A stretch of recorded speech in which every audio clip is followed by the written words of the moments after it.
அந்த இறைவனுடைய அனுகிரகம் ஆசீர்வாதம் கூட்டி வைக்கணும் அப்படிங்கிறது எல்லாரும் பிரார்த்தனை பண்ணீங்க.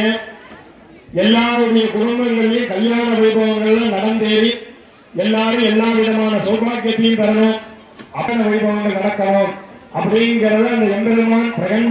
அப்படியே எல்லாரும் கையை கும்பிட்டுங்க.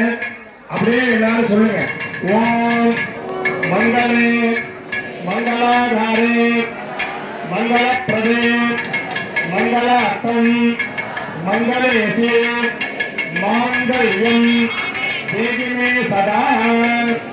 எல்லாரும் என்ன பிரார்த்தனை பண்ணீங்க?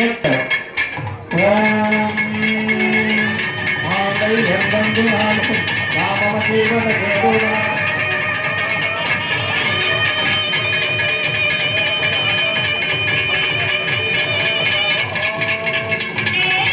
महालक्ष्मी